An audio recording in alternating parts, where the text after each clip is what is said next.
La educación está reprimiendo los talentos y habilidades de muchos estudiantes y está matando su motivación para aprender. Ken Robinson. En los últimos 50 años, las esferas económica, cultural y personal han dado un vuelco en el mundo entero. Y sin embargo, los sistemas educativos no han movido un ápice sus programas y sus objetivos. ¿Por qué se aburren los niños y niñas en el colegio? ¿Por qué llegan al mundo adulto sin tener idea de sus propios talentos y capacidades?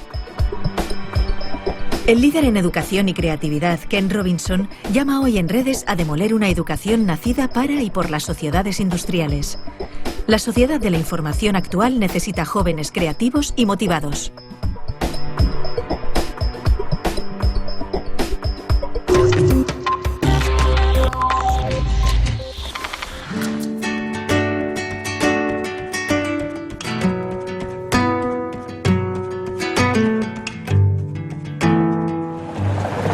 Debe hacer 60 años o algo así, era comienzos de la década de los años 50. Y aquí en esta escuela de North Hollywood High School es donde hice mi bachillerato. Me llamaban Eddie, que es el diminutivo de los norteamericanos para Edward o Eduardo. Y seguramente, con toda certeza, en la escuela siguen destilando contenidos académicos en los cerebros. Lo que hay que hacer es enseñar cosas distintas de las que me enseñaron en los años 50 en esta North Hollywood High School. ¿Por qué distintas? Porque lo que nos enseñaban entonces estaba muy bien para el mundo industrializado, para conseguir trabajo en el mundo que había salido de la revolución industrial.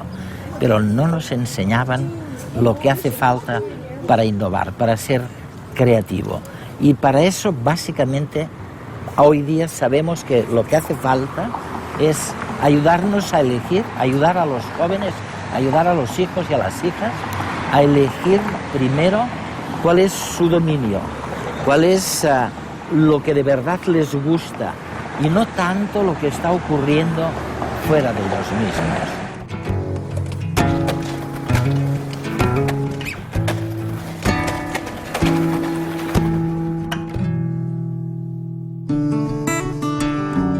Mark Prensky, escritor y consultor, especialista en aprendizaje, resumió en redes hace unas semanas las capacidades escondidas de los niños. El deber de las escuelas, en mi opinión, es motivar a los chicos. Este es el motivo por el que no van a dejar de existir los profesores. Su trabajo es darles luz. ¿Tienen nuestros hijos trastorno por déficit de atención? Esto es lo que muchos creen. Les damos Ritalin y otros fármacos. Esto es lo que dicen nuestros hijos. Yo no tengo déficit de atención, simplemente no estaba escuchando. ¿Cómo encendemos las luces para estos chicos? Yo creo que la mejor forma es con aquello que les apasiona. Y creo que así toda esa mala prensa en torno a nuestros chicos la vamos a ver con otros ojos. Voy a darles una metáfora nueva. Digamos que nuestros chicos son cohetes espaciales. ¿Qué quiere decir? Pues que van rápido, que se lanzan de cabeza a lugares desconocidos, que son muy volátiles, que son difíciles de controlar con precisión como los cohetes de verdad. Necesitan ser programados adecuadamente, necesitan combustible adecuado y buenos pilotos y quizás requieran algunas correcciones a medio camino como los cohetes de verdad. Pero tienen un retorno potencial enorme. Todos los chicos lo tienen y es lo que tenemos que descubrir. El educador y asesor Richard Gerber también alertaba del desarrollo social de los niños de hoy. Un reto que tenemos como educadores es este. Nuestros hijos vuelven a casa tras la escuela cada día y aprenden más por sí mismos y de sus amigos en las redes sociales que en el aula, ¿o no? Como sistema educativo, ¿cómo podemos comprender este fenómeno? Los niños son consumidores sofisticados. Ya no tienen que esperar a que les enseñemos las cosas. Las encuentran por Internet, crean vínculos de amistad, aprenden unos de otros. Hace muchos años leí algo tuyo que me fascinó. porque pensé que nadie había dicho antes algo tan sencillo y tan cierto a la vez. Dijiste que elevar los estándares o los niveles de educación no sirve de nada si los niveles en cuestión no son válidos o si están equivocados. Y desde entonces he intentado leer todo lo que has escrito, como Out of Our Minds, por ejemplo. ¿Podrías explicarnos tu punto de vista? Mi experiencia es que la mayor parte de nuestros sistemas educativos están desfasados, son anacrónicos. Se crearon en el pasado, en una época distinta, para responder a retos diferentes. Con el tiempo, se han vuelto cada vez más limitados. En todas partes del mundo hay intentos de reformar la educación, y uno de los grandes mantras es que hay que elevar los estándares. Y me hace gracia porque, por supuesto que deberíamos mejorarlos siempre, pero no sirve de nada aumentarlos si están equivocados. Por ejemplo, en la mayoría de sistemas, se insiste mucho en elevar los estándares de matemáticas y de lengua, que por supuesto son muy importantes, pero no son lo único que cuenta en la educación. Las disciplinas artísticas cuentan, las humanidades cuentan, también la educación física. Me gustaría saber si es cierto que ha habido tantos cambios turbulentos, que ha surgido esa disparidad o esa gran brecha entre la educación por un lado y las necesidades individuales de las personas por otro. ¿Cuáles son, de verdad, esos cambios que han ocurrido? Pues creo que hay varios. Si nos planteamos cuál es el propósito de la educación, los políticos a menudo hablan de volver a lo esencial, a lo básico. Y creo que hay que hacerlo, pero primero tenemos que ponernos de acuerdo sobre qué es lo esencial. En mi opinión, la educación, desde la guardería hasta la formación de adultos, tiene en líneas generales 3 objetivos. O por lo menos debería tenerlos. Uno de ellos es económico.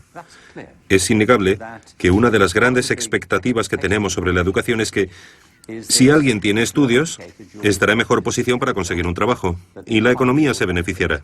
Por eso invertimos tanto dinero en la educación. Y ahora no es así. El problema es que las economías del mundo han cambiado diametralmente en los últimos 50 años. El mundo cada vez está más dominado por los sistemas de información. Estamos inmersos en una economía de servicios y la industria se ha trasladado fuera de Europa. Ahora mismo se ubica mucho más en Asia. Por consiguiente, económicamente, el mundo de ahora no tiene nada que ver con el mundo en el que tú y yo crecimos. La revolución industrial forjó nuestro mundo, pero también fraguó nuestros sistemas educativos. Tenemos un sistema de educación industrial. Es un modelo de la educación basado en la producción.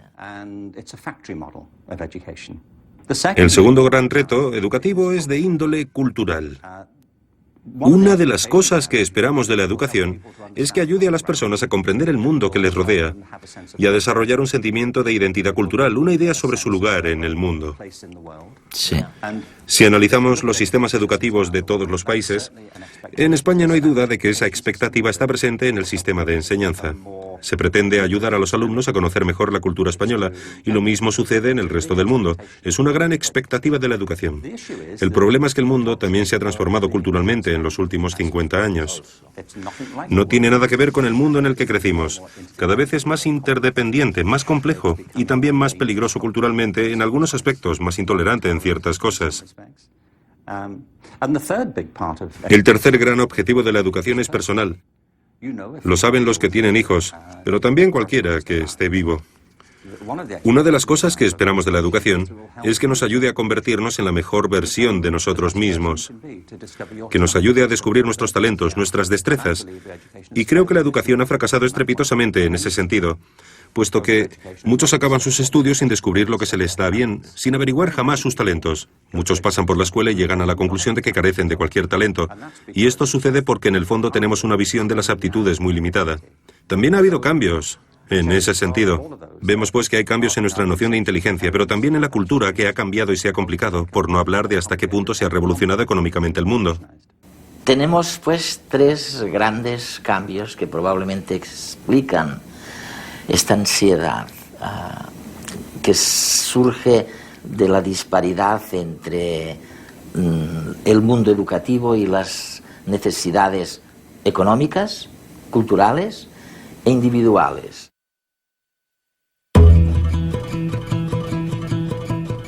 Hacer un fuego, cazar, recolectar plantas comestibles, fabricar recipientes y armas. Nuestros